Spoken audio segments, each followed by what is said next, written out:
Good evening from London. তো এখন এখানে বাজছে হচ্ছে 6:40 আর এখন আমি যাব রাতের খাবার বানাতে। এবার অনেকেই ভাবতে পারে এত তাড়াতাড়ি কেন যাচ্ছে, কারণ অ্যাকচুয়ালি আজকে আমার একটু ইউনিভার্সিটির কাজ আছে, তো ওগুলো নিয়ে একটু বসতে হবে। আর একবার বসে পড়লে পারে তারপর আমার রাতে আর মনে হয় না খাবার বানানো ঠিক করে হবে। তো ওর জন্য মানে দেখা গেল তখন ব্রেড খেয়ে শুতে হলো রাতে। তো তার জন্য ভাবলাম যে আগে খাবারটা বানিয়ে নিই, তারপরে এসে কাজে বসবো, তাহলে সব কিছু গোছানো হবে। আর খাবার বানাবো ঠিকই, তাই বলে তামঝাম করে কিছু করবো না, নর্মাল বানাবো, দেখি।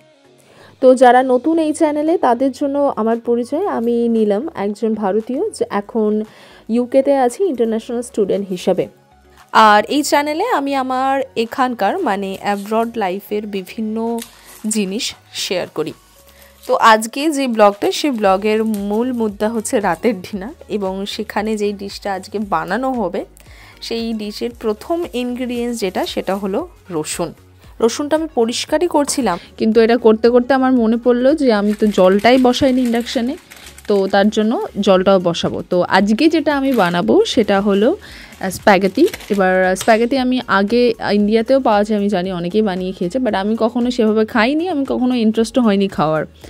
বাট এখানে আসার পরে যখন আমি সুপার মার্কেটে গেছিলাম, তো সেখানে আমি দেখলাম স্প্যাগেটিটার দামটাও কম ছিল, তাই ভাবলাম ঠিক আছে নিয়ে আসা যায়। এবার স্প্যাগেটি কখনো এভাবে ভেঙে দেয় না, বাট আমার কাছে মানে যেটা আমি রান্না করছিলাম ওটা খুব ছোটো ছিল, তার জন্য আমি ওটা ভেঙে দিলাম যাতে ঠিকঠাকভাবে সিদ্ধটা হয় ওটা। তো বাকিটা আমি আবার ওপরে তুলে রাখছি, নেক্সট আরও একদিন হয়ে যাবে যতটা আছে। তো তারপরে যেটা আসে সেটা হচ্ছে রসুনগুলো ছুলতে হবে। তো তোমাদের সাথে কথা বলতে বলতে আমার রসুন ছোলাও প্রায় শেষের দিকে, দেখতেই পাচ্ছ, কারণ 3-4টে কোয়া আমি নিচ্ছি। বেশি রসুন দিলে পরে রসুনের গন্ধটা একটু তখন এত বেশি হয়ে যাবে, তখন আর মানে ওটাকে খেতে পাওয়া যাবে না, ওটা ভালো লাগবে না খেতে। তো রসুনগুলো কেটে ওগুলো ধুয়ে নিয়ে এবার এগুলোকে একটু পাতলা পাতলা করে কাটতে হবে, মানে কুচি কুচি করে কাটলে হবে না, একদম সরু সরু করে কাটতে হবে, যেটা দেখতেই পাচ্ছ।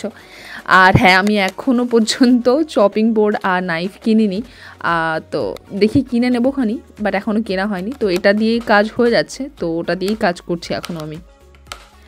এ কটা কাটবো আর এগুলো একদম শেষ কাটা। এবার যেটা করব সেটা হলো, যেটা আমি একটু নরম হতে দিয়েছিলাম স্প্যাগেটিগুলো জলে, গরম জলে, তো সেখানে একটুখানি লবণ আর একটুখানি মূলত সাদা তেলের মধ্যে অ্যাড করে দেবো। লবণটা অ্যাড করব, তাহলে যখন আমি রান্না করব, মানে আগে থেকে অ্যাড করে দিলে ভালো হয়। আমি নর্মালি বানালেও পাস্তা কিছু অন্য কিছু, সেটা আমি অ্যাড করে দিই গরম জলের সঙ্গে। আর তার পাশাপাশি আমি এই তেলটা দেবো, কারণ তাহলে না অতটা মানে গায়ে গায়ে লাগবে না। আর এমনিতেও স্প্যাগেটি গায়ে গায়ে লাগে না, এটা একটু টেক্সচারটা একটু অন্যরকম পাস্তার থেকে, যারা খেয়েছে তারা অবভিয়াসলি জানে। প্রথমে তো আমি ভেবেছিলাম শুধুমাত্র রসুন দিয়ে এটা বানাবো, তারপরে আমি ফ্রিজ খুলে দেখলাম যে না, কিছুটা মানে অনেকটাই শাকও রয়েছে, যেটা আমি নিয়ে এসেছিলাম স্যালাডের জন্য।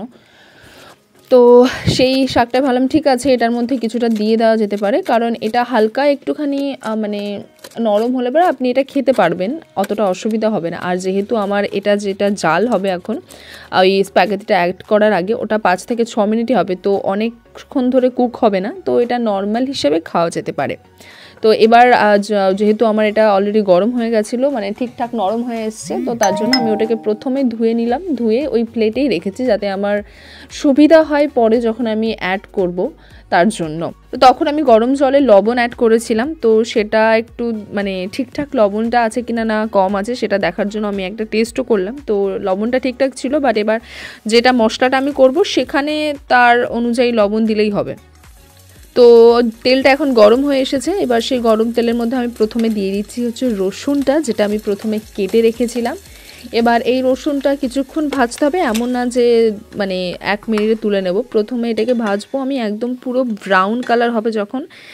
এবার অ্যাড হবে স্প্যাগেটির সবথেকে ইম্পর্টেন্ট ইনগ্রিডিয়েন্টস, সেটা হলো টমেটো পিউরি।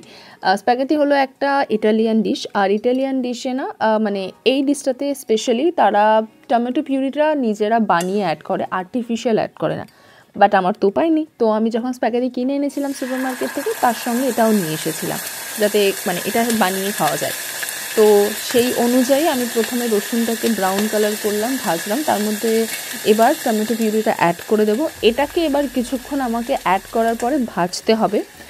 ভাজতে বলতে লাইট কিছুটা সময় এটা ভেজে নিতে হবে, ওই 1 মিনিট মতন। হালকা ভাজা ভাজা হলে তার মধ্যে যেটা অ্যাড হবে হলো লবণ, কারণ লবণ আমি যেটা অ্যাড করেছিলাম সেটা হচ্ছে স্প্যাগেটিটা আমি লবণ দিয়ে গরম করেছিলাম। তো এবার যেটা হচ্ছে লবণটা অ্যাড হচ্ছে সেটা হচ্ছে মশলায় অ্যাড হচ্ছে। এবার কিছুটা লবণ অ্যাড করার পরে তারপরে আমি অ্যাড করব কেটে রাখা শাকগুলো। এবার এই শাকটা দিয়ে কিছুক্ষণ ভাজবো, কিন্তু তার আগে এর সঙ্গে আমি অ্যাড করে দেবো হচ্ছে শুকনো লঙ্কার গুঁড়ো, কারণ এখানকার লঙ্কায় ঝাল নেই। আমি যদিও পেস্টটা অ্যাড করেছি, পেস্টটা চিলি মেনশন আছে, কিন্তু পেস্টটা তাও ঝাল না। তো তার জন্য মানে ম্যান্ডেটরি হচ্ছে এই শুকনো লঙ্কার যে গুঁড়ো আছে এটা অ্যাড করা, বা যে কোনো অন্য লঙ্কা অ্যাড করতেই হবে। ইন্ডিয়ান হলে ভালো হয়, কারণ ইন্ডিয়ান শুকনো লঙ্কাগুলোতে বেশ ঝাল থাকে। তো এটা আমি বাড়ি থেকে এনেছিলাম, এটাই অ্যাড করলাম। এবার সবার লাস্টে যেটা অ্যাড করব সেটা হচ্ছে এই স্প্যাগেটিটা। এবার স্প্যাগেটি অ্যাড করে কিন্তু বেশিক্ষণ এটা রান্না করতে হবে না, কারণ অলরেডি আমি এটা মানে পুরো মশলাটা আমি বানিয়ে নিয়েছিলাম অনেকক্ষণ জাল দিয়ে। তারপরে হচ্ছে স্প্যাগেটি অ্যাড করে আমি মেবি 5-6 মিনিট রেখেছিলাম কড়াইতে। 5-6 মিনিটের মধ্যে পুরোটা জলটা টেনে নেয়। আর স্প্যাগেটিটা যেহেতু অলরেডি বানানো থাকে, তো ওই 5-6 মিনিট এনাফ হয় হচ্ছে এটা রান্না করার জন্য। তো ফাইনালি আমাদের ইটালিয়ান স্প্যাগেটি রেডি। একদম নর্মালি, মানে বেশি বানাতে সময় লাগে না, 30 মিনিটস এনাফ। যেহেতু ওটাকে গরম করতে হয়, গরম করতেই যা একটু সময় লাগে, তাছাড়া খুব একটা সময় এটা বানাতে লাগে না। ফার্স্ট টাইম যখন বানিয়েছিলাম ওটা অনেকটা মানে এতটা ভালো হয়েছিল না, আজকেরটা আমার ঠিকঠাক হয়েছে আগের দিনের থেকে। তো এটাই হচ্ছে আমার রাতের ডিনার আজকের জন্য, ইটালিয়ান স্প্যাগেটি। অন্যদিন আমি ভাত খাই, বাট আজকে আমি এটাই খাচ্ছি। আর এর সঙ্গে আমি একটুখানি অরেঞ্জ জুসও নিয়েছি। আর রাতে আমি জুস খাই না, বাট যেহেতু এটা বানিয়েছিলাম তার জন্য নিয়েছি। আর এটা অল্প নিয়েছি কারণ প্রচণ্ড টক। এটা হচ্ছে আজকে আমার রাতের ডিনার। আর তোমাদের তো পুরো প্রসেসটা দেখালাম আমি কীভাবে বানিয়েছি। এবার তোমরা চাইলে এভাবে বানাতে পারো, বা নিজেদের মতন করে যেমন ইচ্ছা।